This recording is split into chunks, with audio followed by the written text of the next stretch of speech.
거기 911이죠? 저희 좀 제발 살려주세요. 죽음의 문턱 앞에서 승객들이 떨고 있어요. 구조대가 오기도 전에 제 딸이 얼어 죽겠어요. 제발 히터라도 좀 틀어주세요. 그때 맨 뒤에 앉아있던 동양인 남성이 큰 소리를 냅니다. 당신 딸 때문에 승객 전원을 죽게 만들 셈입니까? 지금 상황에서 히터는 절대 틀면 안 됩니다. 오늘의 주인공은 스페인 여성입니다. 그녀가 딸과 함께 겪은 기적 같은 이야기 지금 시작합니다. 해당 사연은 해외 커뮤니티에 올라온 카리나 씨의 실제 사연을 바탕으로 재구성된 스토리입니다. 그럼 오늘의 사연 있는 인생 시작합니다. 그 전에 잠깐 구독과 좋아요, 알림 설정하는 센스 꼭 부탁드릴게요. 안녕하세요. 저는 북유럽 스웨덴의 아름다운 도시에 살고 있는 카리나라고 합니다. 해마다 겨울, 특히 폭설이 내릴 때면 저는 작년에 겪었던 사건이 생각날 것 같아요. 제가 이렇게 사연을 쓰는 이유는 지난 겨울 저와 저의 딸을 비롯한 많은 사람들이 죽음의 문턱까지 갔다가 살아 돌아온 경험담을 알려드리고 싶기 때문입니다. 뉴스에서도 이번 겨울이 지난보다 훨씬 추울 거라고 하는데요. 혹시라도 스웨덴 여행을 계획하는 한국인분들이 계신다면 제 이야기가 정말 많은 도움이 될 거라고 생각합니다. 제가 왜 한국인분들께 도움을 드리고 싶은지 궁금하시죠? 작년 사고 현장에서 만났던 한국 남성분들이 아니었다면 제 딸은 지금 머나먼 하늘나라에 가 있을지도 모르기 때문이에요. 그날 고속버스에 있던 모든 승객들과 기사님이 사랑하는 가족들을 다시 만나게 된 건 모두 한국인 남성 승객의 현명한 지혜와 결단 덕분이거든요. 그래서 이렇게라도 꼭 보답을 하고 싶었어요. 저는 원래 스웨덴 최북단 도시로 유명한 키루나에 살고 있었습니다. 부모님께서는 관광객을 위한 숙박시설을 운영하시느라 바쁘셨기 때문에 저는 자유롭게 놀면서 적당히 공부하는 지극히 평범한 딸이었죠. 그렇게 학창시절을 보내고 20살이 된 어느 날 제 인생에 큰 위기가 찾아왔습니다. 옆마을에서 자란 남자친구와의 관계에서 아기가 생겨난 거죠. 처음 임신 사실을 알았을 때 어떻게 해야 할지 머릿속이 하얘졌습니다. 제가 믿고 의지할 사람이라고는 남자친구밖에 없다는 생각에 망설임 없이 털어놓았죠. 그런데 믿었던 남자친구는 매우 당황하더니 생각이 필요하다며 도망쳤고 다음날 아침 제 방에 돈 봉투 하나만 남겨두고 마을을 떠났습니다. 저희 부모님은 독실한 크리스천이셔서 사실을 말하면 충격이 크실까봐 너무 두려웠습니다. 그렇게 제 배는 점점 불러왔고 임신 6개월쯤 됐을 무렵 더는 부모님을 속일 수가 없었습니다. 정말 어렵게 부모님께 말씀드렸는데 어머니는 대단히 큰 충격을 받으셨는지 쓰러지셨고 아버지는 숙박업으로 바빠서 딸에게 신경을 못 쓴 자신 때문에 이렇게 된 거라며 매우 자책하셨습니다. 평생 키루나에서 자란 저는 온 마을과 교회까지 모르는 주민이 없었기 때문에 미혼모라는 소문이 떠돌기 전에 마을을 떠나 홀로 아이를 낳기로 했습니다. 저는 그동안 부모님을 도와 아르바이트를 하며 모아두었던 돈을 가지고 아기를 키우기 편한 지역을 찾아 바로 떠났습니다. 키루나보다는 춥지 않고 조용한 마을에 자리 잡아 파트타임으로 일을 하면서 뱃속에 있는 소중한 딸 아이를 위해 마음을 다잡고 새 출발을 했습니다. 20살이란 어린 나이에 정규직으로 하루 종일 일했으면 딸을 키우기 힘들었을 텐데 아버지가 어릴 때 자신이 일에만 몰두했던 것을 자책하시며 제게는 파트타임으로 일하더라도 딸과 함께하는 시간을 많이 가지라고 감사하게도 매달 생활비를 지원해 주셨어요. 부모님께 손해를 끼치지 않고 살고 싶다는 생각에 떠나왔는데 부모님의 지원 없이는 살아갈 엄두조차 안 나는 제 자신이 너무 부끄럽고 죄송해서 다시 고향으로 돌아가 부모님을 뵐 면목이 없었습니다. 몇 달에 한 번 부모님 생신이나 크리스마스의 통화로 안부를 전하는 것이 다였죠. 그렇게 시간이 흘러갈수록 부모님은 저와 제 딸 엘라를 매우 보고 싶어 하셨지만 외국인 관광객을 대상으로 하는 숙박업이라 쉬는 날이 없으셔서 직접 오지는 못하셨어요. 제가 직접 찾아뵙지 못해서 죄송한 마음이 컸지만 저는 안정적인 직장을 얻어 부모님께 생활비를 받지 않을 형편이 되면 찾아뵙고 싶었습니다. 하지만 독한 현실은 제 마음과는 반대로 흘러갔죠. 그렇게 미루고 미루다 보니 어느덧 6년이라는 시간이 흘러 엘라가 학교에 입학할 나이가 되었습니다. 그러던 어느 날 부모님께서 손녀딸이 학교에 가기 전에는 한번 봐야 되지 않겠느냐며 이번 크리스마스에는 꼭 고향에서 함께 보내고 싶다고 말씀하셨습니다. 아버지께서 직접 전화하셔서 어렵게 말을 꺼내시는데 목소리를 들으니 나이가 드셔서 기운이 많이 없어지신 것도 느껴지고 부모님만큼이나 저도 부모님의 품이 많이 그리워서 이번엔 꼭 가겠다고 약속했어요. 그래서 크리스마스 이브 전날 아침 부모님을 뵙기 위해 고향 키루나로 가는 버스를 탔습니다. 그동안 허리띠를 졸라매고 악착같이 살다 보니 딸이랑 제대로 된 여행은 처음이었어요. 비행기나 기차도 아니고 버스만 탔는데도 매우 들뜬 아이를 보며 미안한 마음도 들었지만 아이가 기뻐하는 모습과 부모님을 만날 생각에 저 또한 설레기 시작했죠. 저희의 이런 마음을 하늘도 축복해 주시는 듯 날씨도 매우 화창했습니다. 그렇게 기분 좋게 버스를 타고 가던 중 심각한 상황이 발생했습니다. 갑자기 라디오와 휴대폰에서 긴급 경보 알림이 울리며 실시간 속보가 떴습니다. 매서운 북극 기류가 현재 북유럽 국가로 급속도로 내려오고 있다는 내용이었습니다. 이 북극 기류는 무서운 강풍과 폭설을 동반하고 있기에 시민들은 외출을 자제하고 비상시에는 911로 연락하라는 말도 덧붙였습니다. 스웨덴 북쪽 지방에서는 매년 있는 일이기도 했고 방송이 나올 당시 창문 밖 날씨는 굉장히 화창했었기 때문에 기사님은 걱정하지 말라는 말씀과 함께 운행을 계속하셨습니다. 그런데 방송이 끝나고 30분쯤 흘렀을까요? 갑자기 하늘이 흐려지더니 날씨는 순식간에 돌변했습니다.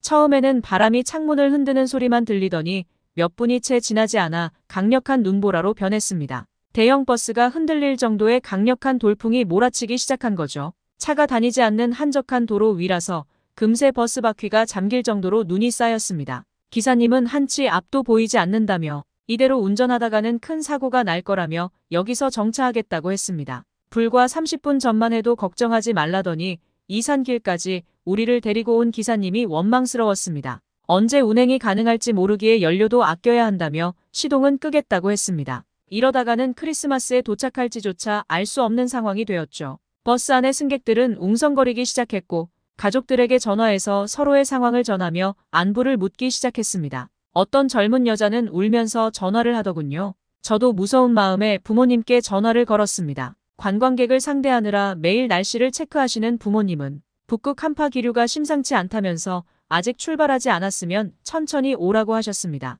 저는 부모님께 오늘까지도 걱정을 끼칠 수가 없어서 출발은 했지만 제가 있는 곳은 눈이 조금밖에 내리지 않는다고 거짓말을 했어요. 만약 폭설이 내리면 버스도 무리하게 운행하지는 않을 거라는 안내를 받았다고 말씀드리고 급하게 전화를 끊었습니다. 이미 버스 안은 혼돈 상태로 어수선했기에 혹시나 수화기 너머로 들릴까 봐서요. 운전기사도 지금 상황이면 내일까지 한 발자국도 움직이기 힘들 것 같다고 했어요. 모든 승객은 두려움과 걱정이 몰려오면서 막막한 심정을 토로했습니다. 그렇게 버스 안에서 꼼짝도 못한 채 3시간이 지났으니 할 말 못할 말이 다 오갔죠. 어른들도 이렇게 공포에 떨고 있는데 제 딸은 어떻겠어요? 딸 아이는 너무 춥다며 몸을 바들바들 떨면서 얼음장처럼 변해갔습니다. 너무 놀란 저는 버스기사에게 히터라도 틀어달라고 화를 냈습니다. 승객들의 불만이 커지자 기사님도 당황하며 결국 히터를 틀겠다고 했습니다. 그때 맨 뒤에 앉아있던 한 동양인 남성이 일어나 소리쳤습니다. 지금 승객 전원을 죽게 만들 셈입니까? 눈이 자동차 배기구를 덮은 이런 상황에서 히터를 틀면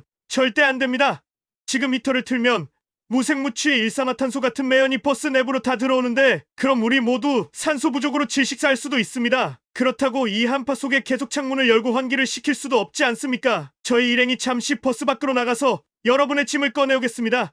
최대한 옷을 껴입고 구조대가 올 때까지 버텨야 하니까 다들 정신 똑바로 차리세요. 그 동양인의 외침에 버스 안은 갑자기 숙연해졌습니다. 사실 모두 두려웠던 거죠. 매서운 눈보라가 몰아치는 이런 상황에 30명이 넘는 승객들의 짐을 다 꺼내려면 버스 옆으로 쌓인 눈을 적어도 1m씩은 치워야 하는데 장비도 많이 없었기 때문이죠. 스웨덴 사람들이 서로 눈치만 보던 그때 동양인 남성은 제 딸의 상태를 보며 서두르자고 소리쳤죠. 방한용품으로 무장한 자신과 함께 온 일행 4명과 버스 밖으로 나가 주변의 눈을 치우기 시작했습니다. 그렇게 사람이 지나다닐 수 있는 길을 만들고 짐칸까지 열 수 있게 됐죠. 시간이 지나자 내부에 있던 남성 승객들은 먼저 나간 동양인 남성들의 체온이 떨어지기 전에 교대를 해주고 짐을 빠르게 옮겼습니다. 버스 문이 열릴 때마다 뒤쪽까지 엄청난 찬바람이 느껴지는 것으로 보아 바깥 기온은 상상할 수 없을 정도로 추울 텐데 감사한 마음과 함께 걱정도 됐습니다. 그렇게 운전기사를 포함한 남성분들이 한파에 맞서 짐을 나르는 동안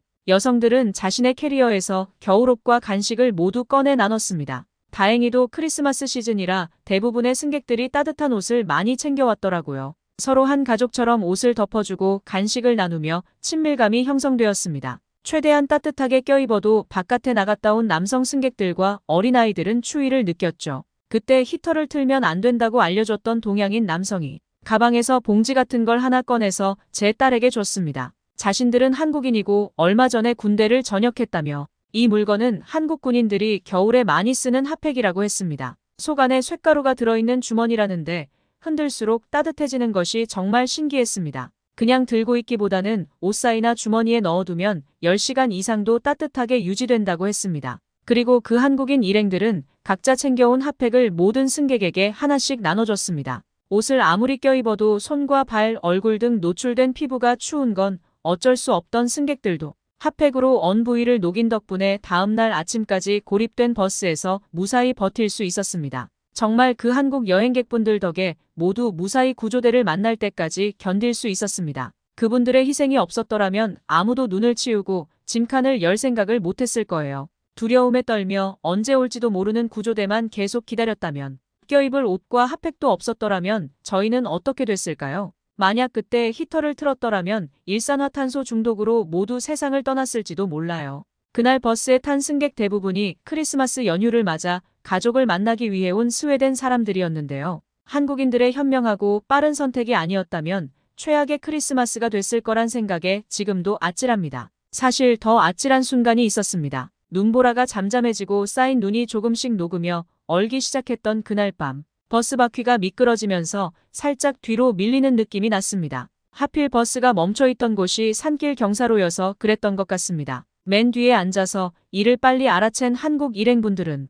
이번에는 성인 승객 전원이 나가서 빨리 버스를 밀어야 한다며 모두 나가자고 했습니다. 나가보니 버스가 조금씩 뒤로 밀려나는 것이 보였죠. 일단 모두 버스 앞쪽에 쌓인 눈을 신속하게 치우며 평지까지 길을 만들었습니다. 그리고 신호에 맞춰 힘을 주며 버스를 힘차게 밀었습니다. 군대를 다녀올 일이 없는 저희에겐 정말로 신기했던 경험이었습니다. 솔직히 이 무거운 버스를 사람의 힘으로 밀 수가 있는 건지 의심도 됐지만 엄청난 무게의 버스가 힘을 맞춰 미는 순간 진짜 앞으로 움직였어요. 탄력을 받으며 모두 힘을 합쳐 평평한 도로까지 버스를 옮기는 데 성공했습니다. 진짜 평생 동안 잊지 못할 기적 같은 일이었어요. 그렇게 정신없이 힘을 쓰고 버스로 다시 들어와 자고 있는 딸의 얼굴을 봤을 때 눈물이 흘렀습니다. 그렇게 죽을 고비를 넘기고 얼마 뒤 구조대가 도착했습니다. 이 모든 고비를 해결한 뒤에서야 온 구조 차량이 반가우면서도 야속했습니다. 구조 요원들은 모두 무사히 살아있어줘서 정말 고맙다며 멀쩡하게 자고 있던 아이들을 보며 연신 감탄을 했습니다. 밤새 많은 차량을 구조했지만 히터를 틀었다가 유명을 달리한 사람들과 혼자 승용차를 타고 있던 사람들은 미끄러지는 차량을 혼자 밀다 보니 동상에 걸리거나 큰 사고를 당한 분들이 많다는 것이었죠. 그런데 저희 버스만 승객 전원이 다 멀쩡해서 놀랐다는 구조요원의 말을 들으며 모두 다시 한번 한국인 분들께 감사함을 전했습니다. 누가 먼저랄 것도 없이 각자 가족들에게 주려고 샀던 크리스마스 선물들을 가방에서 꺼내어 뒷자리에 있던 한국인 일행분들에게 전달했습니다. 구조대원분들도 목숨을 걸며 출동한 상황이었는데 그분들을 야속하게 생각했던 제 짧은 생각도 반성했습니다. 그렇게 모두 무사히 구조된 후 무료 환승 버스를 타고 키루나로 함께 이동했습니다. 고향에서 부모님과 6년 만에 재회한 순간 저는 딸 아이를 소개해준다는 생각도 잊은 채 한참 동안 어린아이처럼 부모님 품에 안겨 울었습니다. 저희 부모님도 눈물을 참지 않고 같이 우셨죠.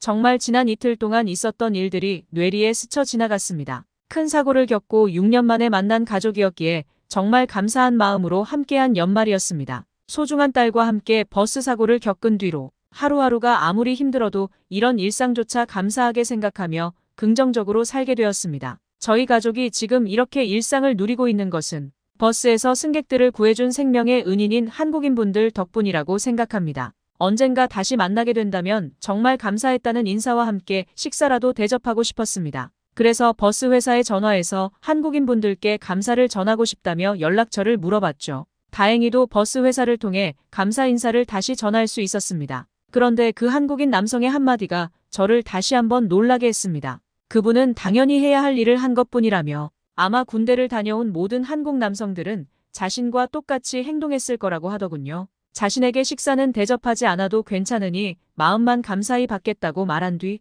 언젠가 이런 일이 또 발생했을 때 지난 경험을 바탕으로 다른 사람들을 도와주시면 그것이 진짜 보답 아니겠느냐고 말씀하셨기 때문입니다. 정말 한국 승객분들의 따뜻한 마음에 감사하게 생각하며 주변에 어려움을 겪는 사람들이 있다면 기꺼이 다른 사람을 돕겠습니다. 그리고 제 딸도 한국인들처럼 따뜻한 마음을 가질 수 있도록 잘 키우겠습니다. 지금까지 제 이야기를 들어주셔서 감사합니다. 극한의 위기 상황에서 빛났던 한국인의 지혜에 감동한 스웨덴 여성의 사연이었습니다. 오늘의 이야기 어떠셨나요? 카리나 씨에게 추천해주고 싶은 방한 용품이 있다면 댓글로 알려주세요. 감동을 받으셨다면 구독과 좋아요, 알림도 꼭 눌러주세요. 끝까지 시청해주셔서 진심으로 고맙습니다. 지금까지 따뜻한 이야기를 전하는 사연 있는 인생이었습니다.